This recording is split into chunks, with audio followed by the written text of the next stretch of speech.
Hello, and welcome to Weed and Grub.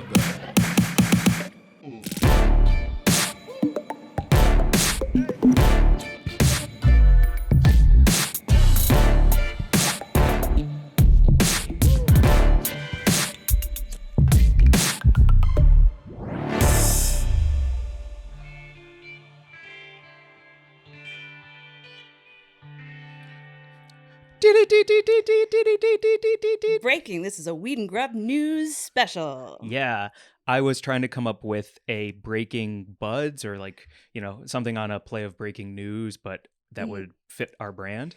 Right. And I smoked on it. Uh-huh. Couldn't come up with anything. Nothing. Not a thing. Had the whole car ride over here to think of some Foley sound to make that's like breaking. Ooh, we could do like a bong rip or a sparking lighter. There's nothing that hasn't been done. Yeah. It's just, we got news, guys. Well, you know what hasn't been done? What's that? New policy that is Yes. under the Biden administration. This hasn't been done before. A historic move for federal cannabis reform under the anti-drug president, President Joseph R. Biden. Correct. Who historically has been so anti-weed that he's actually engineered most of the harmful policies that have impacted people under the war on drugs, in the war on drugs over the last 40 or 50 years. He has historically sucked. So it's been really interesting to watch this shift, this evolution happen. And here we are. That's why we're here. Yeah. Big news. On that tip about his timeline as a politician, you just wrote about it for Rolling Stone. Yes. It is on Rolling Stone right now. It is also at Weed and Grub on our Instagram and our link tree. Right. So if you want to read about his timeline as a policymaker, voter, and person who was supposed to be a civil servant for our country, you can read Mary Jane's article in Rolling Stone now. Right. Yeah. And there's another piece coming out also that's sort of an explainer of just what the heck is going on that I think will come out this weekend on Vox. That you wrote. Mm-hmm. Great. Yeah. Oh, so it's a bit more of a deeper dig. That's sort of just like for anyone who's like, what's going on?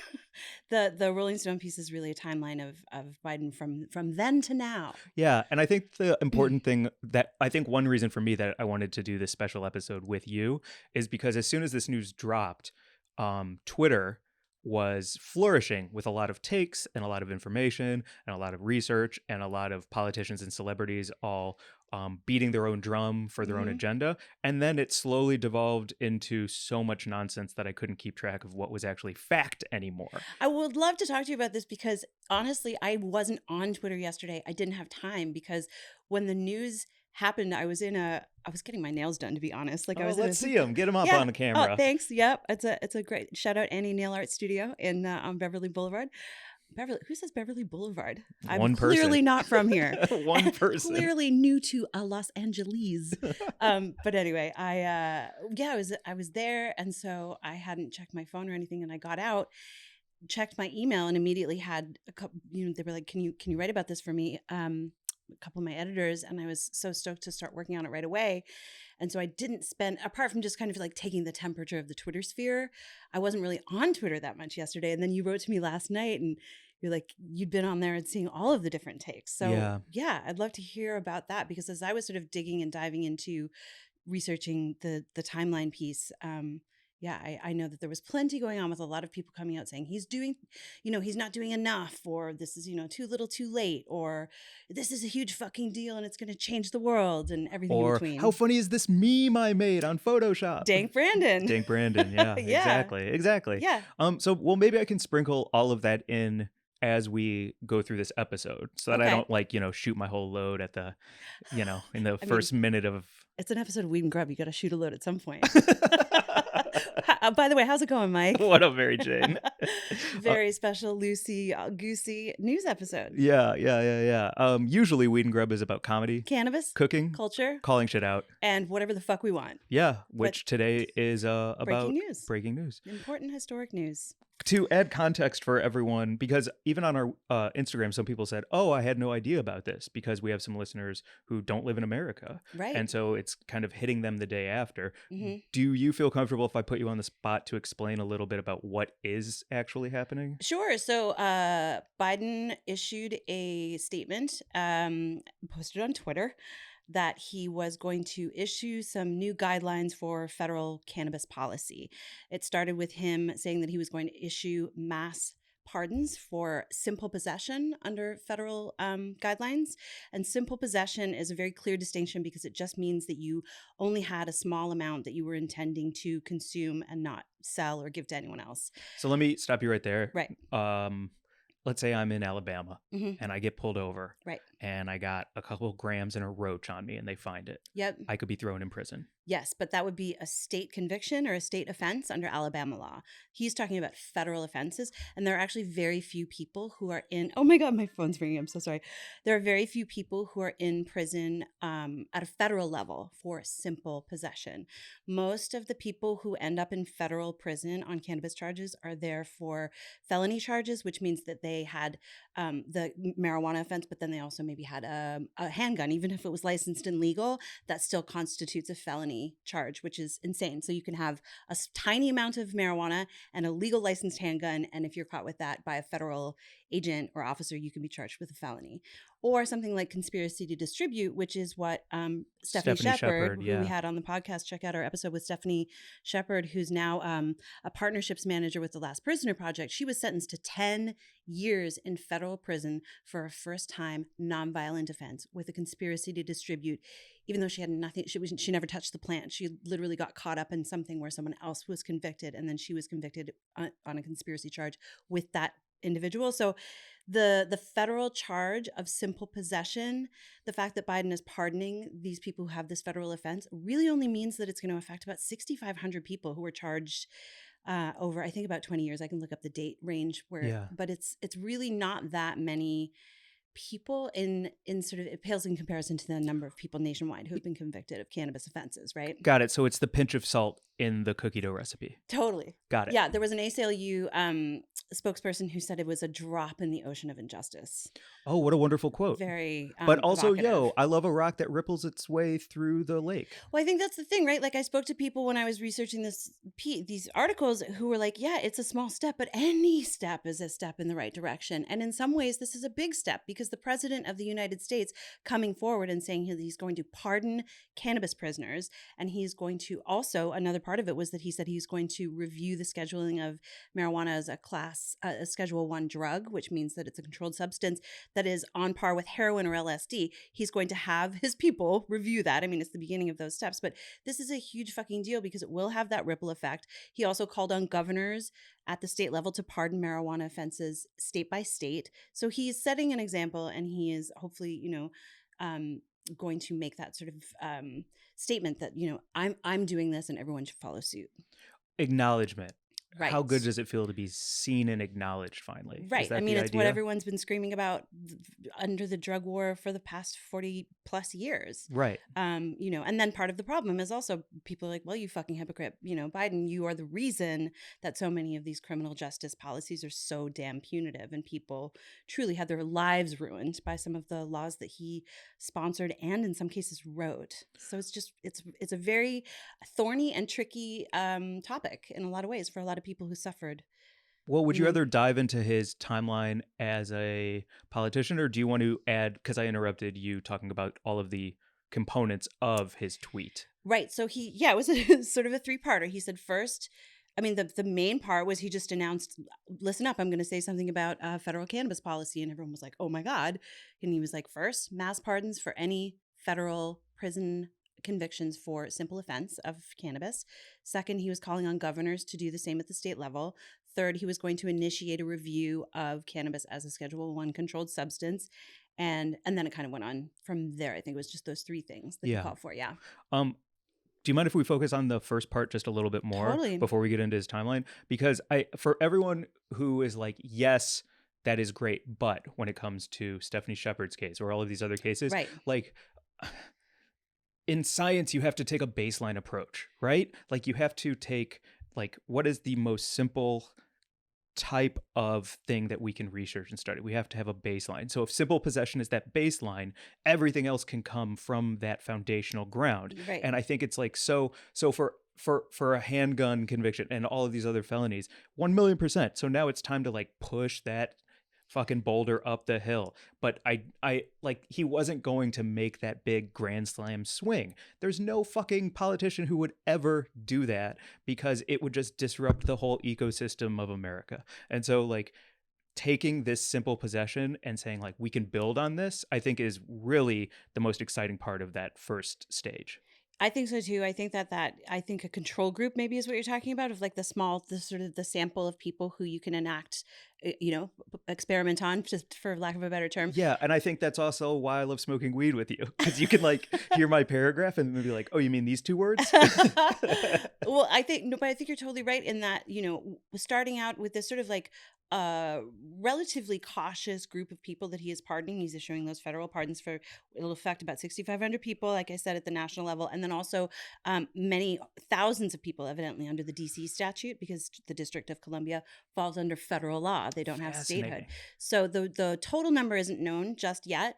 But I think, his sort of cautiousness with it really is borne out in the bipartisan support that's come across, like every single person. I was writing about Representative Nancy Mace, who's a Republican who supports cannabis reform. She came out and she was like, I applaud the administration. The Koch brothers, famously conservative, have a group called Americans for Prosperity, which issued a statement saying, we applaud and praise the Biden administration. How interesting, because he works with Weldon Angelos and Snoop. Right. They're very smart in their alliances, right? Yeah. There was, obviously the progressive candidates who are running for office, like John Fetterman in Pennsylvania, or the governors who have already sort of like been pro cannabis reform. They all came out, like Newsom, saying this is a great job and we welcome working with the Biden administration. So across the board, apart from fuckface, and I don't say it lightly, Tom Cotton, Senator Tom Cotton, who's a Republican out of Arkansas, was like, this is just a smokescreen, failed drug policy, immigrants, borders, whatever. And it was just like, dude, read the fucking room. Right. But also, read the room. But also on the Tom Cotton tip, had Biden done more than just simple possession, people like Ted Cruz, Donald Trump, Tom Cotton, they can come out and use fear-based tactics about like, oh, this person who's carrying a gun in their car and has drugs in their car, and now Biden wants to release them onto your streets. Like the amount of spin and double damage that him doing too much too fast could do, right, it's just not worth it long term. It is time to be careful, especially with the midterms coming up. I mean, Kellyanne Conway was just on some outlet, I'm sure it was Fox, probably saying that, marijuana deaths had doubled in the last year. She was talking about drug deaths, specifically relating them to marijuana, and doing all sorts of scaremongering and fear tactics. So it is a time to be careful. It is the time to, choose words carefully if you're running for office. Not that Biden is running for office. I mean, that's another thing that Dave Holland, who's a friend of the podcast, lawyer, wonderful attorney on the East Coast, he was like, this isn't really going to affect Biden per se. This may buoy up some Democrats for the midterm elections, but this is, Dave said, he really sees this as Biden sort of cementing his legacy as a progressive long term, and that it really isn't so much about getting out the vote. So it's just, hot takes all over the place. Not that I think Dave's is an informed take, but there are lots of different ways to look at it and sort of, read what this means. Well, it's interesting because I saw a little clip from Fox News, and all they're able to do right now, because of how carefully he chose his words, but they felt the need to get something out that would bash him, was the idea of what could this be a gateway for? Right. And so going back to this like 1760s drug propaganda about gateway, cannabis being a gateway drug. And so really, which was a talking point of Biden's for a very long time. 1,000,000%. So we'll get into the timeline for a second. I just want to say, like, the fact that it was chosen so carefully and simple possession is the first step allows places like Fox News to kind of just be trying to hit a baseball with a wiffle ball bat. Right. Well, and honestly, in my, maybe you've seen some more than I have, but like in my sort of scrolling through Twitter to sort of see some of the reviews and views from the right, suspiciously quiet. For instance, like Pennsylvania Lieutenant Governor John Fetterman, who's running for Democratic Senate position, is up against Dr. Oz. Hi, everybody. That guy, the fucking, like... You just sounded like the Simpsons Dr. Nick. Is that based on Dr. Oz? I think so. I think it's like the same... It's like the cartoon version of the guy who's like... Hi, Dr. Oz. Here, take this potion and it'll cure everything if you just give me your money. But he's the one who like went to the supermarket in Pennsylvania and was like, oh, these crudités are unaffordable. And then everyone was like, it's a veggie tray butt wipe. Like, you're not even from here. Get the fuck out.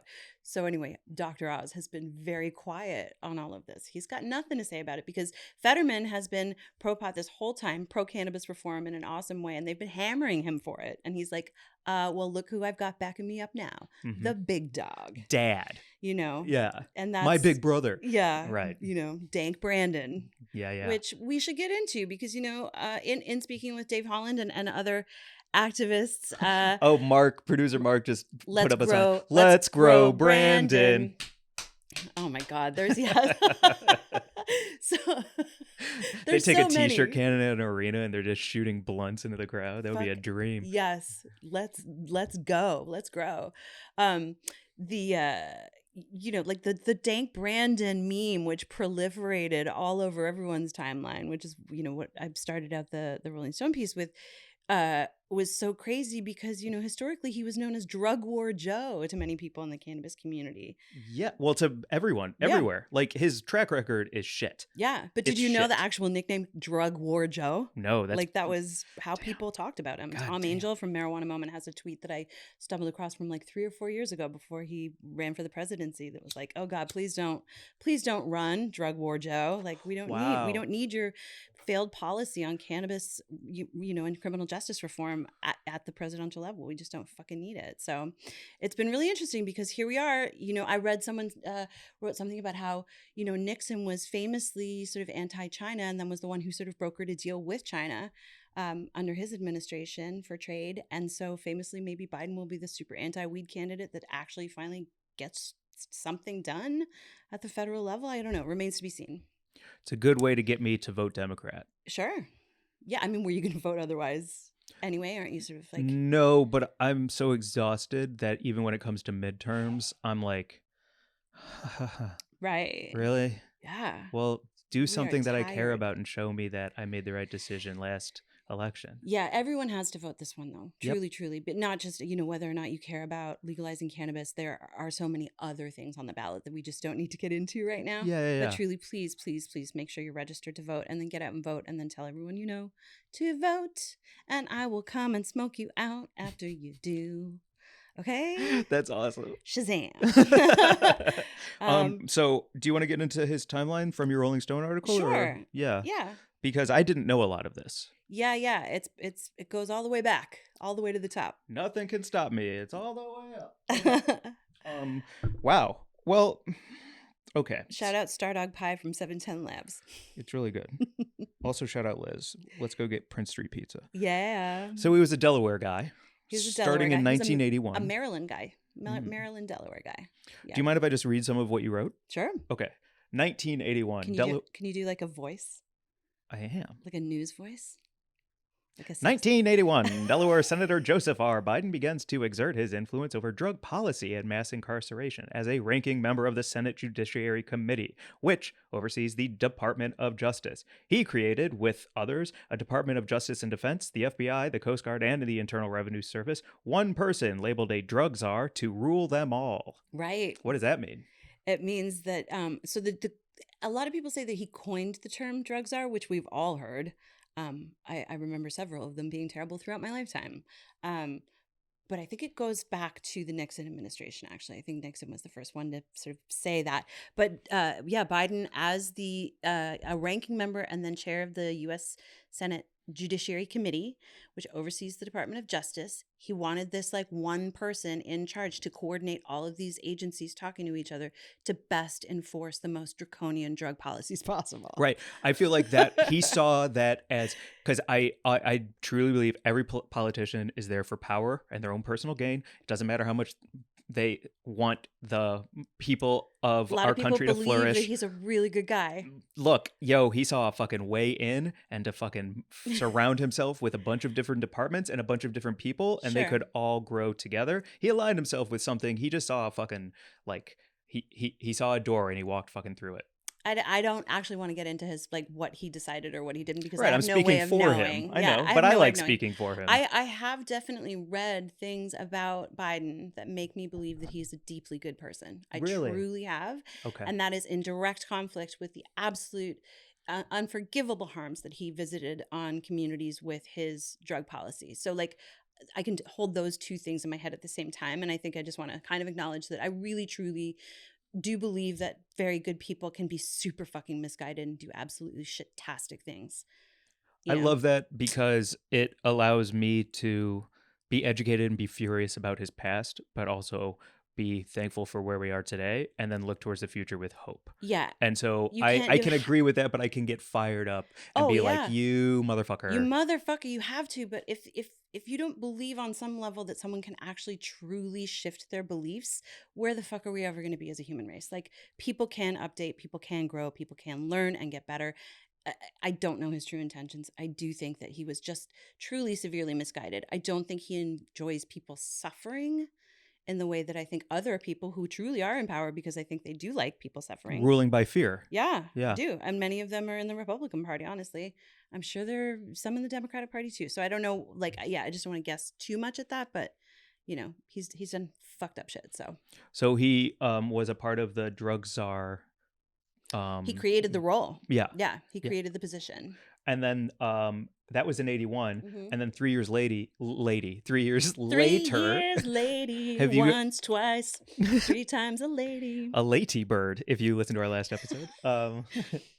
And then 3 years later, 84 to 86, he worked to pass during the Reagan administration the Comprehensive Control Act, which furthered federal drug trafficking penalties and civil asset forfeiture, which we've talked about a lot on here because it's still happening and it's so fucked up. That's when the government gets to take your shit without proving that you did anything wrong. No warrant, just come on in and take our stuff. Yep, that's ours now. Fuck you. We think that you might have done something, so we're just going to take everything you own. And we might give it back to you, but it's going to be a process for many years. Yeah, you're probably not going to get it back. Bye. Fuck you. Exactly. So that's what that is. So he helped with that. Yeah. And then he also co-sponsored the 1986 Anti-Drug Abuse Act, which created new mandatory minimum sentences for drugs. And you pointed out there was a big difference between a specific crack sentence and a specific powdered cocaine sentence. Yeah. I mean, everyone has pointed this out because it was one of the fucking worst things that he did through sponsoring that act. Basically made it 100-to-1 penalty. So you could have 500 grams of cocaine that would get you the same sentence that 5 grams of crack would, which obviously meant that people who were impoverished and, you know, most suffering from... Unless you're like upper middle class, straight, married, and Christian or Catholic and white. Yeah. Like if you're a rich white Wall Street guy, fucking who cares? Like get caught with 100 grams of cocaine and nothing will happen to you. But if you are, you know, someone who's like living in the inner city in fucking Baltimore and you're, you know, poor and you get caught with a fucking crack rock, you're going to jail for life. Yep.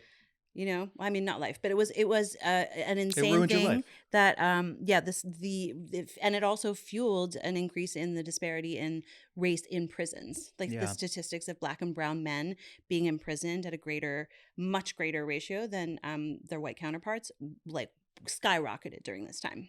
It's so interesting to learn all of this and having known some of this, but not being alive yet, like not being a thing on the earth. You were a thing on the earth, but you were a little tiny guy. Soft spot, eyes rolling in the head. A little tiny guy. I don't even know if I knew what hands were. You were like a Muppet baby.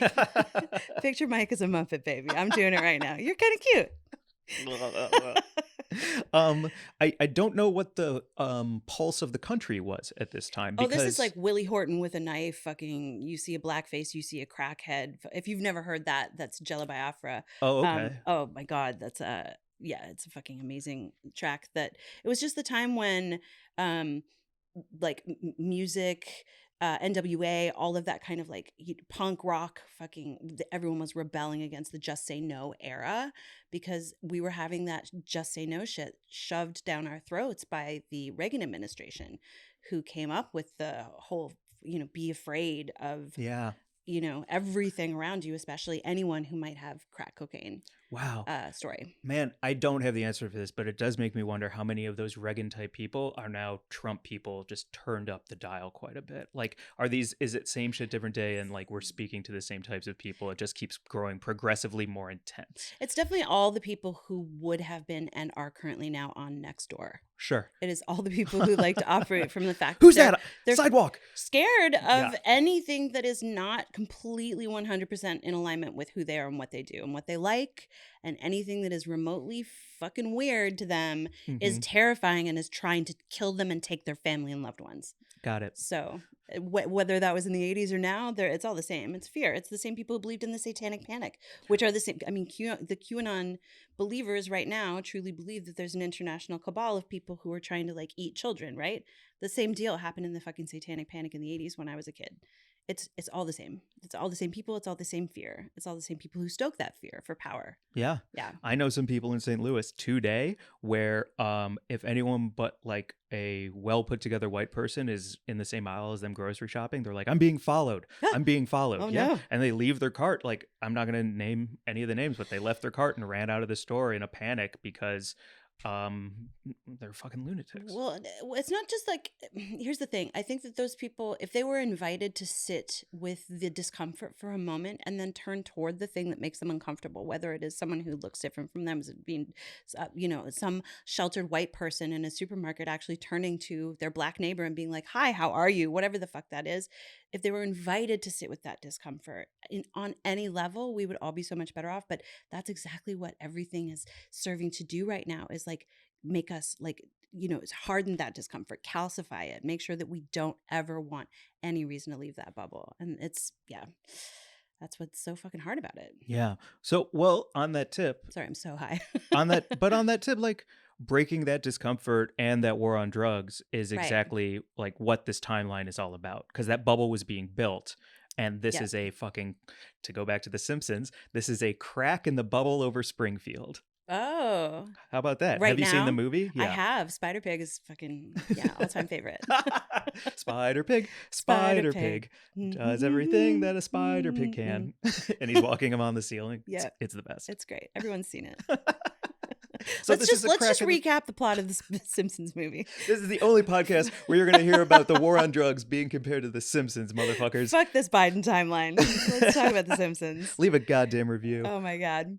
Okay, wait. So yes, he has the last act that you talked about. I can't remember what it was called. The comprehensive The fucked up Control Act. The Comprehensive Control Act. Thank you. There's so many to hold in your fucking head. Yes. Yes. So then he sponsored the 1986 Anti-Drug Abuse Act. Oh no, we just talked about that. Sorry. Then he sponsored the 1988 one, which basically like firmed up mandatory minimums and just made everything suck a little harder. And then officially established the Office of National Drug Control Policy, which was finally helmed by his much desired drug czar, who I think the first one was Bill Bennett.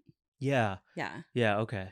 Not Bill Bailey, guy who does Cash Cab. Not Bill Oakley, not Bill Bailey. Okay. Bill Walton, Not really good. Billy Eichner. Oh. No, none of these Billies. Okay. Not Bill Billy Bennett. Strings for anyone who loves bluegrass. Oh my god. You got one Not more Bill Billy in you? Hader. Not Buffalo Bill. Bill Bennett. Not Billie Eilish. Definitely not her. She would never. Okay, carry on. Oh, this is so fun.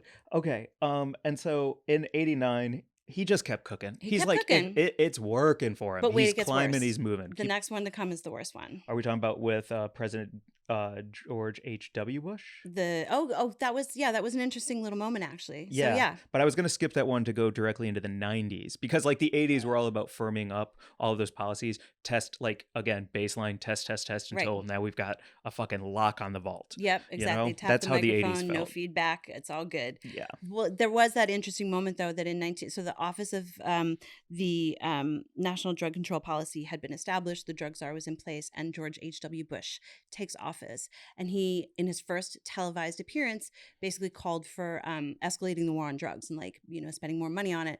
And then Biden was the one to give the rebuttal. You know how when the president gives like a televised address, there's always someone from the other party who comes on and is like, "You're wrong and we're right." Right. Biden was that fucking guy with Bush. And he went on to criticize his plan to escalate the war on drugs because he said it wasn't harsh enough.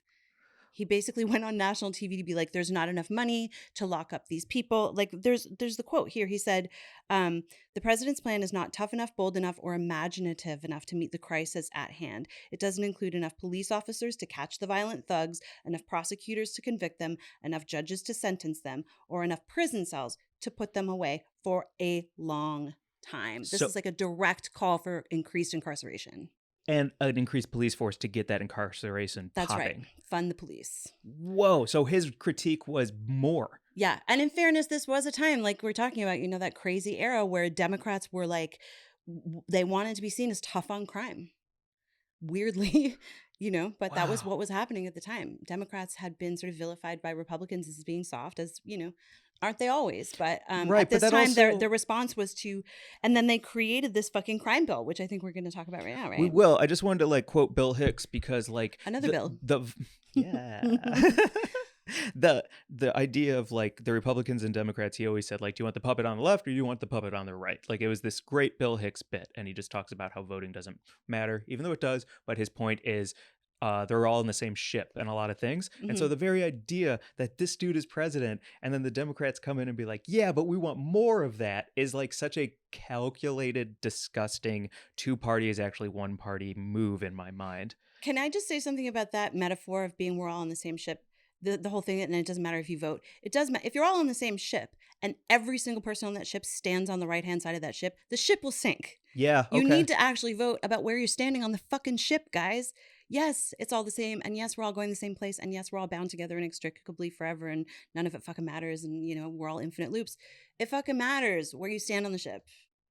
I love that. Take a stance and commit. Because if everyone stands on one side or the other, it's not going to be balanced, I fucking love that. That's so good because it makes me question, where do I stand on the ship? Where do you stand on the fucking ship? You on the poop deck? You in the crow's nest? Mm-mm.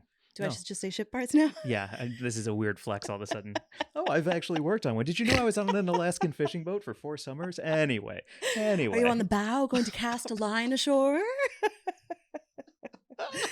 All right. Mary Jane goes to the next event and her hair is tied in different knots so that she can be like, oh, this knot, how funny. This is a bowline. Yes, this is a rolling hitch. This is a clove hitch. Good point, diluted. Oh, man.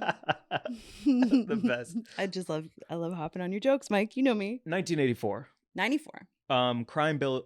The 1994 crime bill is Biden's most significant contribution to the expansive policing on the drug war. Mm-hmm. He wrote the Violent Crime Control and Law Enforcement Act, and it increased that funding for police that he called for during the Bush administration, for police, prisons, and federal prison population. It also newly applies the federal death penalty to 60 crimes, including drug trafficking on a large scale, drive-by shootings that result in death. It also made it illegal punishable by death to murder a federal law enforcement officer. That was another thing. Mm-hmm. It was 60 new crimes added to the death penalty list. That's a lot. It's a lot. It also, if you look at these timelines, I think it's very interesting to think about each presidency as its own timeline, where all of them are thinking so long term that through the 80s, their plan fucking worked. And then to have Biden up there talking with the new president, and then 4 years later enforcing the thing that he was beating the drum, being like, these guys are the enemy and we need this. It's working on the biggest fucking level in such long-term heinous degrees. Yes, you're so right. And we cannot ignore the fact that Mitch McConnell is the most successful arguably ever at playing the long game. Look at the Supreme Court right now. Look at what he has going on because he did the deal with every devil he met. He danced with every single one and he's stoked. It's all worked out just as he wanted. It has been, and he's been in power for 1 million years. Mm-hmm. So, he gains a longevity of life through sucking the souls of good people. That's right. Yeah, he's the Shang Tsung of American policy. Okay, this was truly the craziest thing that I think to learn about Biden's record though is that he, wrote this law that specifically harmed.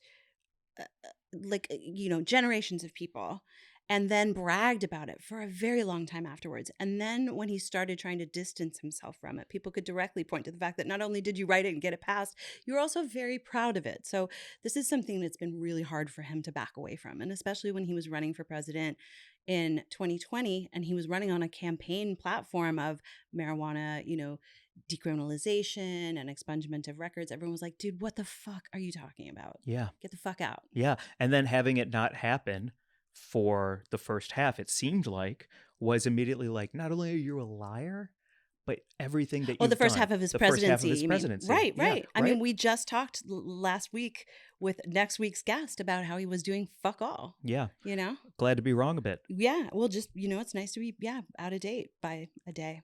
You were fucked until yesterday, and now everything's rosy. I mean, people are, Yeah. It's a game changer for a lot of people. It really is. Yeah. Before we get to now and the future, so 94, dude just tightens it all up.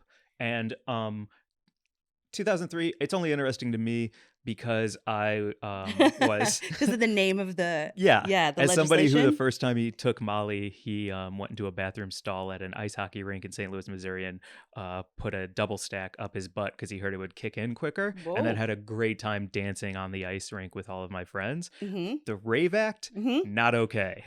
The Rave Act was, it was wild. So basically, he just kept at it constantly, like strengthening legislation that was, harming drug war prisoners. Let's take all thought freedom, the idea of breaking out of that working 9-to-5 grind, anything that seems good and joyous, we are going to squash it if it involves alternative thinking. Let's demonize weed. It's a gateway drug. It's going to harm your families. It's bad for communities. It's all of these terrible things. Yeah. So that's what he's up to in the background. And then, in 2003, he was the chief sponsor of this Rave Act, which was basically like, let's protect the children.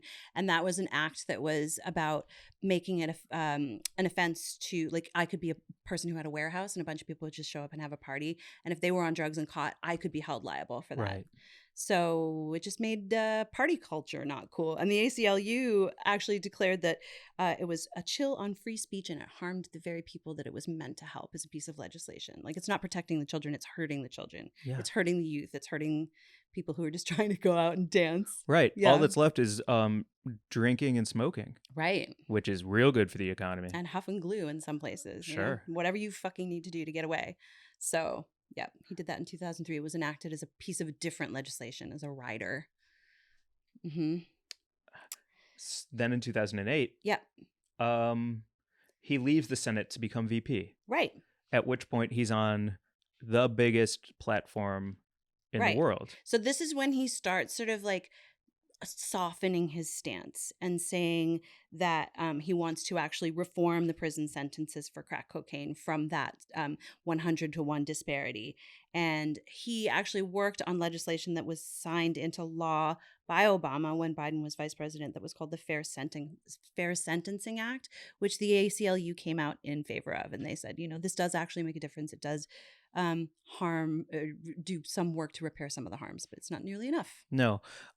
Man, I think I'm going to be thinking about forgiveness for the rest of the day because of this episode, because all I'm picturing Biden doing is climbing up a fire ladder and lighting fires on each floor as he's climbing up. And then once he's on the roof, he's like, and now it's time for the water. And then he's like, and now I'll save the building. And now I dumped water on it. It's like, you're the one who lit it on fire in the first place. Yeah, Dank Brandon. And he just gets in a helicopter and is whisked away with his laser eyes. Like, no, you don't get to do that, dude. Right. Yeah, you built the building that you set on fire and now you're flying. But anyway, right. We at the take same what we time, can. yes, but at the same time, he's poured water on it a bit. Right. So yeah. So like no cannabis reform happened under the Obama administration. It was absolutely fucking impossible. Can you imagine Barack Obama trying to actually legalize cannabis? There was no way. He got the Affordable Care Act pushed through. He did a lot of other cool stuff. He also did some stuff that's not so great, but he didn't get the cannabis reform passed. Donald Trump, I don't even want to talk about that fucking guy. He made our country into what's your joke? Raw stress for less. That's right. Yeah. Yep. Everyone's angry. No one wants to be here, and there's clothes all over the ground. The most apt description that I've ever heard Thank of you. the Trump administration, the term. Yeah. 4 fucking years. And then Biden came in. He took 2 years. He was very fucking quiet about it. He made a lot of people, cannabis activists and policymakers and industry folks, very angry / nervous, stressed the fuck out about whether or not he was actually going to do anything. And lo and behold, a month before the midterms, he actually does something. Yeah. And here we are. Here we are. And that's great. Like, it really is good news. It's massive. Yeah. It's such a big, cool deal. It really is. I'm very angry about a lot of things in the past, Mm-hmm. but to stay present is how things actually get done. Right. So, so I'm very happy today. Cool. As long as it's, but, and I've learned it from you, it's so important to like know where you came from and like learn the history to know how we got here. Right. I think this is the most important thing, is to hold others, yourself and others, accountable for, if you have evolved to a position where you are fucking enlightened, always remind people that you weren't always that way, because it helps other people grow too. I think that's what's so powerful about Stephanie Shepard sharing her story, is that, she certainly could just go and live as a private citizen and enjoy her fucking life. But she is working as an activist and an advocate for prison reform because she suffered under arguably what Biden enacted as these punitive, laws that had her in prison for 10 years. And she is choosing to remind people that that's where she ended up, and that now she is out and she's doing great fucking work, but she's holding both up for us to look at. Yeah. And that's super important no matter what you're doing in life. I think it's just to always say, like, I'm adapting, I'm evolving, I'm learning. And Biden has done that. And he's been, pretty vocal about it. He's also told some lies. He's like, oh, I never said that cannabis was a bad thing or that anyone should go to, whatever. It's like, dude, we can see your track record. We can literally look it up. Right. But I think it's great. I do too. There are like a handful of other things I wanted to bring up as talking points for this very special episode. One is, you keep going back to vote. Fucking vote. Fucking vote. Vote. But if we look at the 80s and 90s and who got Biden where he was and then gave him bigger platforms for his like power to grow, well, then that started with the voters, I would have to think, right? So it started with like voting him into the Senate. And so like, where was Delaware at that time in the 80s where they were like, yo, get this guy in here and like, let's get things cooking. And then he only got like, his choices only got more and more reinforced throughout all of it. So I would also say it's important to vote, but I'm also like mad at the voters in the 80s and like how this all fucking started. Well, yeah, I mean, you're always going to be mad at all the people who fucked shit up, but yeah, I can't. I just like, I think about somebody like, you hit the hamster thing and a pellet comes out, right? Yeah. Like we're pretty basic things. So if he keeps being allowed to hit that lever, right? and more pellets don't reward come out, bad behavior. Yeah. If you see your candidate that you elected acting in a way that you don't fucking agree with, write to them. I mean, you can actually write to your elected U.S. representatives. You can even write to the president if you want to. He might not get back to you, but that is also your right as a fucking citizen. That's another point, actually, about this law, this mass pardon law. It doesn't apply to non-citizens. So any person who's not a citizen who is swept up in a federal cannabis offense, they're not going to have their record expunged. And that's a distinction that someone that I spoke to made that I think is actually really important. And another place where Biden was obviously being very careful because he doesn't want anyone to have a reason to come for him on immigration policies, especially. Yeah. But anyway, did you see that video going around about Halloween and fentanyl from Fox News? Oh, no. Well, I won't get into it, but they connect fentanyl in Halloween candy to the borders being open to Biden to immigration. Oh my God. It is a wild 30 seconds of connection from this person wearing a Trump sweatshirt saying it's all on Fox News. Holy. It's like, some red string shit. Yeah, QAnon bingo. Thick. Well, yeah. So I think, yes, we definitely, that's part of it, is not only voting the people that you want to see in positions of authority into those positions and hold them accountable, write to them, call them, do all the stuff. They're supposed to answer your calls. Yeah. They have, like literal just landline numbers where you can be like, hello, Dianne Feinstein, I think you should retire. That kind of stuff. You can do that. And phone banking, especially ahead of the midterms, to get people on your side of the boat is a huge way that you can do something without shelling out money and donating to candidates. I have a lot of really good friends who spend a lot of time on the phone just talking to people. Shout out my best friend in the world, Joel Hadley. Yeah. Phone banked heavy. Yep. Phone banks heavy. Shout out Mike Daisy, friend of the pod, who is another person who's spent hours of his time just talking to people. And it's not even persuading people. It's literally giving them information. I'm always surprised at how little information I have about my candidates. I'll go to the fucking polls and I'll be like, wait, who? What is that? I don't share it. I don't know if it's crazy how much education we all need So that's another thing that's just, like you can do. You just tell people, talk about it, talk about policies that you care about, whether it's protecting trans rights or gay marriage or abortion rights or legalizing weed, whatever the fuck it is. Like, educate yourself and then just don't stop talking about it. I love loud and proud people who are right now like using Twitter as their platform. Olivia Juliana is an amazing abortion rights activist from Texas. I think she's 19. She's just like fucking wiping the floor with Republicans who are trying to come after her and using it to raise money. I can't think of anyone who's doing it as well as she is in the weed space, but it's just great. It's well, let's exciting. drop her Twitter handle in the show description then. Yeah, it's something that I'm passionate about with the midterms coming up, is, in addition to obviously cannabis reform, which you and I are so passionate about, and that's why we do this pod. I'm also passionate about reproductive rights and, all the shit that's being affected at a very high level right now. Yeah. So I had to squeak it in. Damn right. It's important. Yeah. My last part of this whole thing, we talked about his past and how it's pretty gross.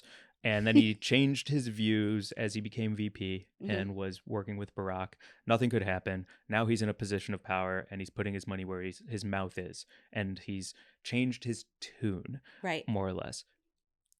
Then in the second half of his policy, he says, we are looking into, like, I'm not going to get the verbiage right, but it was also like, it was almost like he floated the new Spider-Man to see if people would be excited about it. And it's actually arguably the most important thing that he said, was that he is looking into the possibility of, at some point, descheduling or rescheduling. I mean, he didn't use either word, but he's looking at the status of cannabis, of marijuana under federal law. And several people that I spoke to were like, well, that's the real fucking news. Yeah, it is. Exactly. Because he's the one who made all the schedules very scheduled. And so the idea of him being like, and now we may look into henceforth within the terms that seem deemable inside of the conversation as we look forward. Yeah. Right? I mean, yes, for sure. He took up the Nixon administration's, fucking Controlled Substances Act and ran with it. And now he's like, maybe we're going to back away from it, but we're going to see. So, yeah, he basically said that he's going to initiate a review. And then the Department of Justice immediately followed up with a statement saying, we're going to work with the Department of Health and we're going to figure it out. And supposedly they used the word expeditiously, which I think means quickly. So we'll see. Cool. We'll fucking see. I mean, okay, so there's two things about that if we're going to talk about long term. I mean, the dude is hopefully planting seeds for the next generation of Democrats who are going to be running, right? So, like, even if he didn't get weed federally legal or whatever our pie in the sky dream is, in the same way that in 84 he like did one policy and then in 89 he did another and then he had that shit on lock 10 years later. Right. This sounds like the type of seed being planted for 10 years from now for the next generation of our political leaders who we want to actually make that happen, possibly. Yeah, that's a great point. I think so. And I think it's really important that we water the seed, because we shouldn't just assume that there's no going back. There's always going back. They just repealed Roe v. Wade after 50 fucking years of precedent. There's always going back. There's always a way to repeal rights. So yes, he's planting the seed, and there's this incredible crop of candidates coming up who, Republican and Democratic, I mean, there's across the aisle support for cannabis reform, and it's really fucking cool. So lots of people who want to work on this for the good. And then there are crazy assholes like Tom Cotton who are like, meh, yeah, sure. meh. Right. Yeah. Oh, there's always going to be weeds in the sunflower field. Yeah. You know, there's always going to be a fucking Ted Cruz sliming around. So little slugs, pour a little salt on those motherfuckers. Sliming around. There's always going to be a Josh Hawley raising a fist and then running away. You know, there's like, these are who these people are. They're, you know, they're showing themselves. They showed themselves a long time ago. We know who you are. Go fuck yourselves. More people want this than not. And we definitely, you know, are working to end the fucking war on drugs. Yeah. And long term, big picture, it looks like it can all fall into place.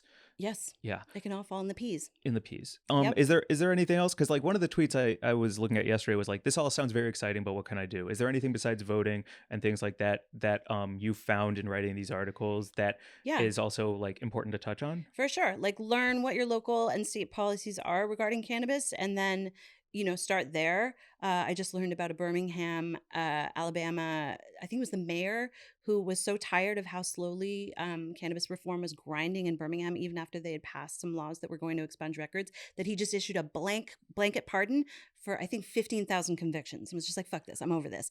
You know, so there are candidates doing it at a local level and state level. So, you know, look into what's going on in your backyard and figure out, you know, start pushing there. it's a big boulder that we have to roll up ahead. I don't know. I don't even want to make a metaphor. No, yeah, let's not use boulder. I know I used it earlier, but that makes me think of Sisyphus, and I don't want to associate this with Sisyphus. But yeah, like I think, just start local. Also just like make friends who love weed. Like I think that's the biggest part of what you and I have found is that connecting with people in the community, even when you feel like it's an impossible fucking task, you can always sit down and smoke a joint with a friend and it feels like it's going to be okay. And if you don't fuck with weed, maybe you fuck with someone who does fuck with weed. You definitely fuck with someone who fucks with weed. That's 100%. Right. So, you don't have to hit that joint, but appreciate the gift that they're offering you. None of my friends smoke weed. They all do. You're just not invited.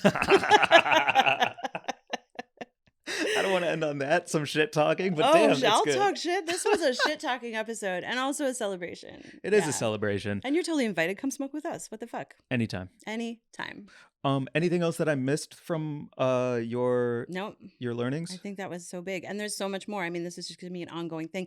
We just needed to drop a special because the news came out and we were like, oh my God, let's get in the studio. Thanks, Mark. Yeah, thank you, Mark. Thank you for making it happen. And thanks for hanging with me on a random non-recording day to get this out because this is what we love and that's why we do it. 100%. And if you're listening to our regularly scheduled episode next Wednesday after this drops, just realize that we recorded it before this one. It was in the time machine and we didn't fucking know. So cool. We'll have to put a disclaimer at the top of that one. Let's go get a sandwich. Let's go get a big sandwich. Ooh, it's going to be sloppy. I just watched a YouTube video of a guy who makes a very specific sauce for his garlic bread roast beef sandwiches. Oh, shit. I'm like 6 minutes into it, and it's a 17-minute video, so I am craving a roast beef sandwich. That's my creamed corner right there. Our new segment. Yeah. Horny segment? Is that what you said? It's our new horny segment. It's just where I hear about something that makes me excited. Creamed corner. All right, that's a weird way to end this, but let's go. I love it. Please share this episode far and wide. The intention with all of these is to educate and entertain, and I'm really proud of our country right now. And I'm really proud to have this platform with you that we get to talk about things that are important to us. Awesome. Thank you. Leave a review and subscribe and watch it on YouTube and follow us at Weed and Grub and read Mary Jane's article and email us at wg@weedandgrub.com. Awesome. Everything's in the show notes. And thank you all for hanging with us all this time. It's been really cool to, build this listenership and, like you say, have this platform because I'm really excited to cover next steps. Like it feels like we just did a like Yep. Yeah. We just leveled up. Yeah, we did. So we'll see you here next time, buds. Bye, everyone. Bye.